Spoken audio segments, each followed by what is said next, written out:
Hey, how you doing? This is John, and welcome to John's Long Box. Today we're looking at I think, a pretty obscure comic. This is Dominque Laveau, Voodoo Child. This is number one. This is Vertigo, and for those of you who don't know, Vertigo is a subset within DC Comics. So this is a DC comic, even though you don't see the word DC anywhere on the comic itself. Vertigo was like a they call it an imprint. It's like a comic company within a company. It was run by Karen Berger, who I think is one of the most influential, most important people in comic books that you've never heard of. And she was amazing. What an eye for talent, and she would pick out really interesting comics. And for Vertigo was such an influential thing. Unfortunately, it was destroyed after Karen Berger left. Thus proving to me that she was the genius behind Vertigo. But Vertigo had like a Doom Patrol. Well, the Swamp Thing was like rolled into it, but the Alan Moore Swamp Things was never Vertigo. That was DC proper. The Sandman, the Preacher. Why can't I think of not put myself on the spot? But Transmetropolitan. There was also Helix Comics, which was another imprint. And that kind of got rolled over into Vertigo also. But anyway, I'm rambling. So this is 2012. And I picked this up when it came out off the stands. And I read the first issue, and I hated it. Hated it. It was a disjointed mess. And I just got it, and it was canceled after 7 issues. It didn't sell too well. And I read the first issue, hated. I said, let me try again later. And I don't know what it is, but I was compulsively buying comics, so I kept buying the comics. It came out 7 issues and then ended. And then it's been sitting here on my spinner rack since I put the spinner rack up. And I'm like, oh, okay, let me get this over with.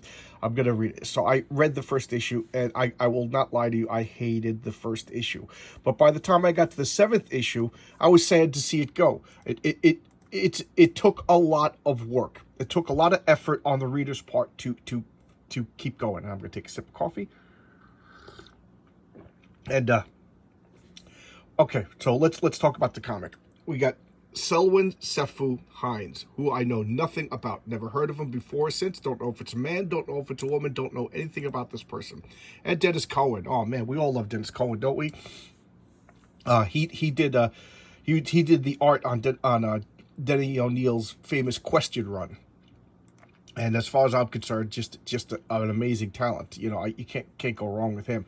And John Floyd, I don't know anything about. Okay, this was $2.99, May 2012. So no need to look at the indicia, but we'll look anyway because I'm a freak. Okay, so here, look at this classic Dennis Cohen art. I always found Dennis Cohen art to be like filled with a lot of like stray lines and stuff like that. Very like scratchy is the word that pops into my head, but I just love it. I don't know if this is the best inker for him, but there you go. And what is this? This is set in New Orleans. It's a voodoo comic, so of course it's set in New Orleans. This is immediately after Hurricane Katrina. For those of you who don't remember, Hurricane Katrina was at 96. It was a devastating hurricane, and New Orleans was devastated. I remember driving around through New Orleans around that time period. I was living across country, and I was driving back and forth to visit my family every summer. And I just remember New Orleans, there was like camps everywhere. It was really, really sad. And so this woman's running around. But here's the thing. She runs into the cemetery, and then she gets attacked by a werewolf. That's a werewolf arm. And what's this, Watchman? This is all before the Watchman. And the werewolf is attacking her, and for whatever reason, she's able to. This is what I'm talking about. It's kind of disjointed. The werewolf gets thrown. She's like, "What's going on?" And this guy, he's a witch hunter. He throws the werewolf off, and then it just says, "This is before." This is what I'm talking about. This is now back in time, but how do you know that? So I was reading this. I'm just like, "Is this page out of order?" But this is the projects where she lives. And this is the beginning of the rain. This is the beginning of the hurricane. And this is her boyfriend. He's a cop. And they get attacked by these gangster guys and whatever. And so she runs to hide. And the cops her boyfriend, the hero cop, is doing what the boyfriend, the hero cop, does. Get back here. He's not trying to kill him. He's just shooting at him so that the guys have to duck down and can't see where she's running to. And then it goes back to the cemetery. No, or yes, it goes back to the. See what I mean? Time is a mess, and it was a lot of effort for me to figure out what the hell was going on. And I don't want to sound lazy, but for the casual person, you're just going to be like, okay, I don't know what's going on, and I'm done with this. You're not going to pick up the next issue. Me, I'm a freak. I picked up the next issue, even though I didn't particularly like it, because I'm a weirdo. And then we cut to this guy who you don't know who he is for a long time. That's another thing. You don't know. You don't know. They don't tell you their names. Like, it took you a couple of issues before you learn this guy's name, which I think is a mistake in comic book. But he's like a voodoo priest, and he gets this little boy. This is, I don't know, kind of gross.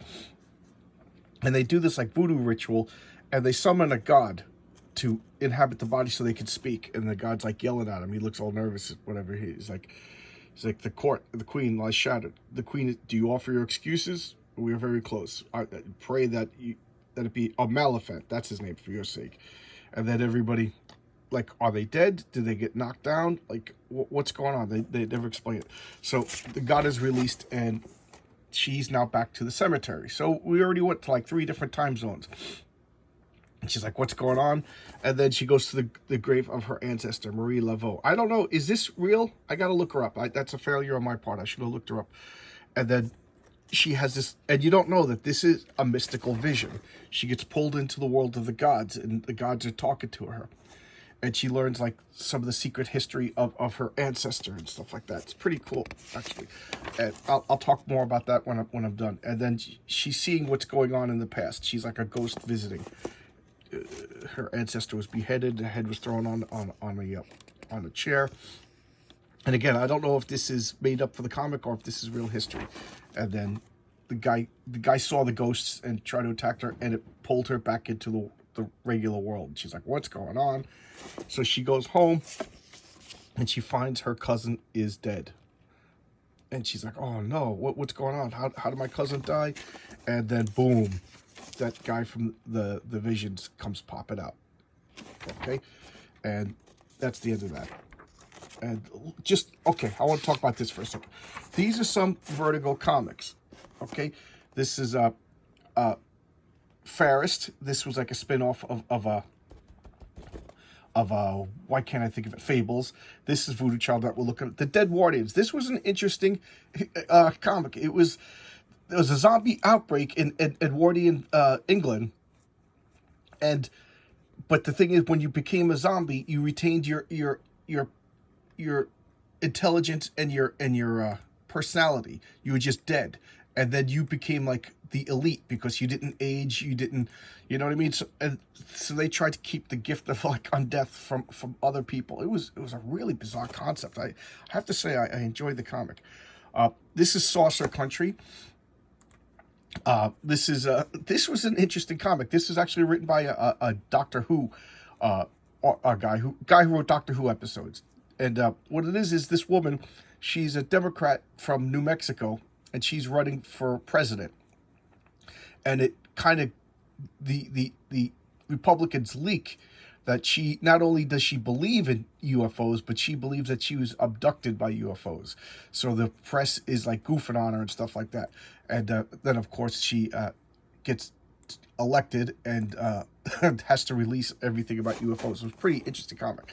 So there we go. Oh, here's the covers. Saucer Country, Dead Guardians. It was really interesting. Oh, and here's bigger write-ups on all of these comics. To me, this was like the last gasp of Vertigo before Karen. I don't know if Karen Berger was forced out or she left on her own. Maybe she retired. She's been in DC Comics for forever.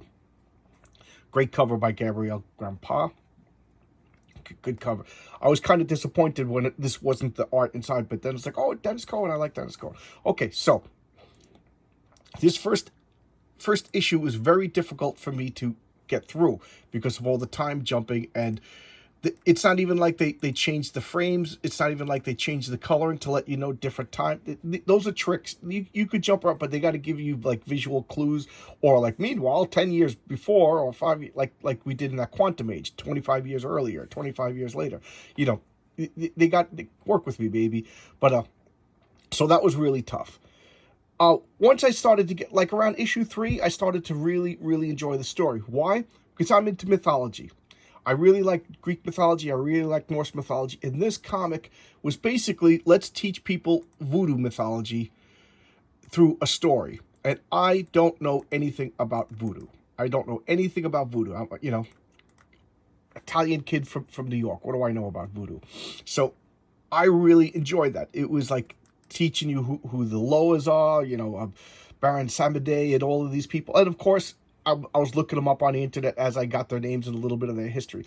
I don't know who this gentleman is or this woman is. I don't know. But I trusted that their information on voodoo was accurate. So I really enjoyed that, to the point when it got canceled at issue 7, and I don't think it was a 7-issue limited series. I was like, oh man, I was starting to enjoy that. You know, I was learning a bit about the mythology, and I kind of liked it. But there you go. Would I recommend this? If you're really into voodoo, I would recommend this. If you're really into Dennis Cohen, I would recommend this. If you're into Selwyn Sefu Hines, I imagine he's an author of something, then I would recommend it. But other than that, it's a difficult, hard, disjointed story that requires a lot of effort. But I liked it because of the teaching me a mythology that I knew nothing about. So there you go. This is Dominque Laveau, Voodoo Child by Vertigo, #1. This was 2012. It lasted for 7 issues. I think there's a compilation of 1 to 5. So I don't know how you'd get the last 2 issues unless you just buy the issues themselves. So all right, thanks a lot, everybody. This is definitely a deep dive. I don't think anybody knew this. This was like, it came and went. All right, see you around. Bye-bye.